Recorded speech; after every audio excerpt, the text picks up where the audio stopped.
Ask anybody who's new to cut flower gardening, and they will probably tell you that there's a lot to learn. There's a lot to keep track of when it comes to growing flowers for market. Today we've compiled about 8 practical gardening tips into one place for you. These are things that we've learned the hard way over the 10 plus years that we've been gardening. So if a healthy, productive garden is your type of thing, be sure to watch to the end. Tip number 1, plant in the right spot.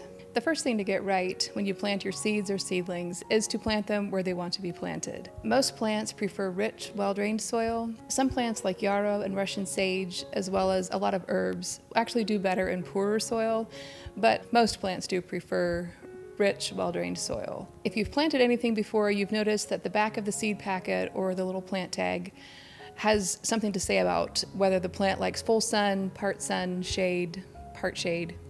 What do all of those mean? Full sun is an area that gets 6 or more hours of direct sunlight every day. So it can be up to 10 hours or however much sun you get in your area. Part sun would be up to 6 hours, and it could still get some afternoon sun. Part shade is 3 to 4 hours of direct sun every day, but no afternoon sun. And full shade is no more than 4 hours of direct sunlight every day and no afternoon sunlight. I've learned the hard way that you cannot just plant a plant wherever you feel like it and expect it to do well. I've got some hostas in front of my house. Some of those hostas get full shade most of the day. They get just a little bit of sunlight and they're doing very well, but there's a few that get direct sunlight most of the day and they're very tiny. They're not doing too good.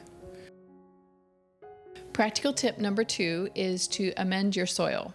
Most gardens can benefit from having organic matter added to the soil in the form of compost or leaf mulch, and it will improve the productivity and the health of the soil. It can help to loosen clay soil, and when you add organic matter to sandy soil, it can help with water retention.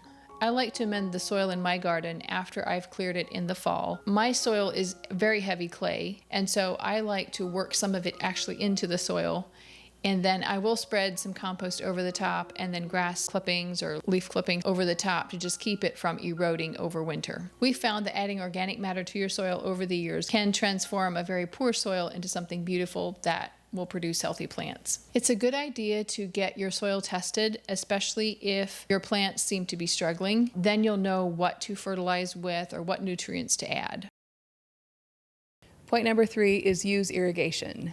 Now, I know this isn't accessible for every gardener, and there's some areas that may not need it. You might get sufficient rainfall, but there probably will come a time in your growing season, whether you get lots of rain or not, where you will have to spend a lot of time watering. And while watering with a hose and a wand is always an option, we did that for many years, and I still do that for some areas. We found that setting up irrigation, and especially irrigation on a timer, takes so much pressure off of you as a gardener. It frees you up to worry about other things. So if you can, set up irrigation. And for a few reasons we like that. We use a drip irrigation from DripWorks, and you can check out this video to find out more about how we set up that irrigation. But we like the drip irrigation because it keeps the water down at the roots where it's needed, and it prevents water splashing, bacteria and dirt up onto the plant. And it's very efficient. If you're in a place where you need to conserve water, that's a really good option because it uses very minimal water to get the job done. Now, I've heard some things about overhead watering possibly reducing the threat of mildew, like on zinnias and dahlias.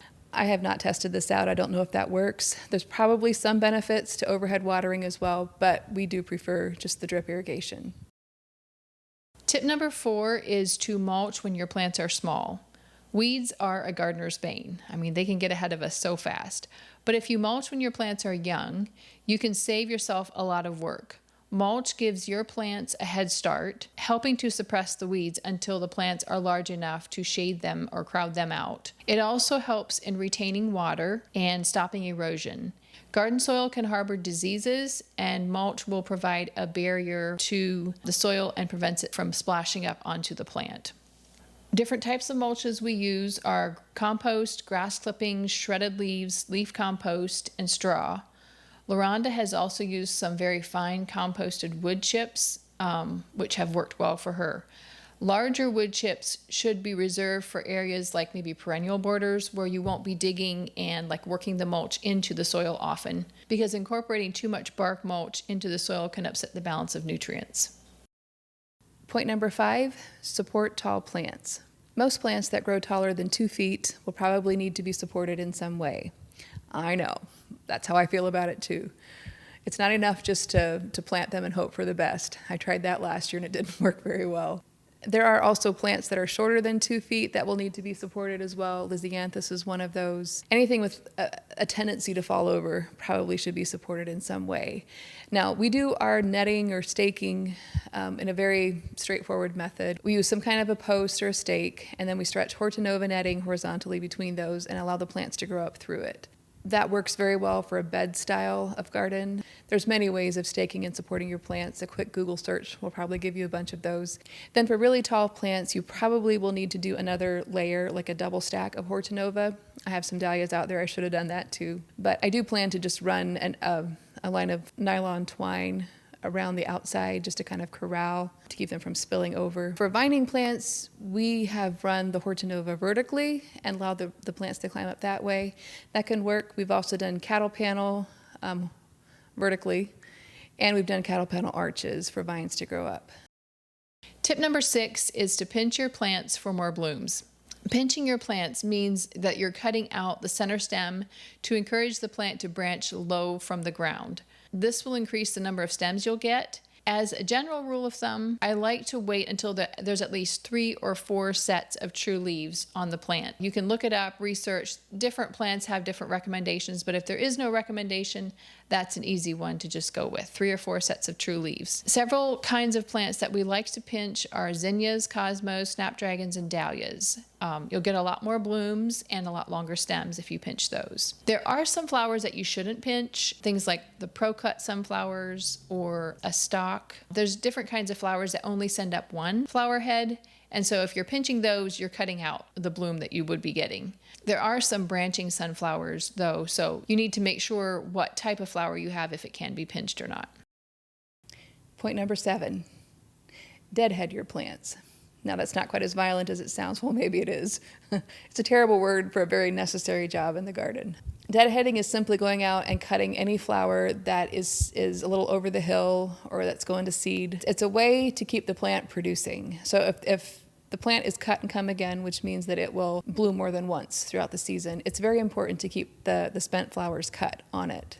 Because when a plant goes to seed, when one flower goes to seed, that signals to the plant that it's time to stop producing more flowers. Most plants are that way. I'm not sure if quite all of them are. Now, just a note about deadheading or even harvesting stems to use. Cut fairly deeply into the plant. And this can feel counterintuitive because it feels like you're cutting too much of the plant out, especially for dahlias. That's one where I often think of it. But you're actually producing future stems that are longer and more usable by doing that. So don't be afraid to cut fairly deeply into your plants. And then tip number 8 is don't overcrowd. Also, do overcrowd. So with vegetables, it's better to follow the spacing that is recommended on the back of the seed packet. That will tell you how far apart to space them, and it's good to follow those guides. Now with sunflowers, you can actually get longer stems and you can plant more in a space if you crowd them slightly. There's a few that we like to crowd. We'll crowd our Lisianthus, our celosia, and our basil, and that will give us longer stems for all of those. Those are fine. And there's others too, but those are 3 examples. And then some flowers do better if they're not crowded as much. They get, they're taller, they're bushier. So the ones we don't try to crowd as much are zinnias, dahlias, and cosmos. All 3 of those would be susceptible to powdery mildew here where I am. And so that's another reason to give just a little bit of wiggle room. Air can move through the plants. They're not just like crammed together.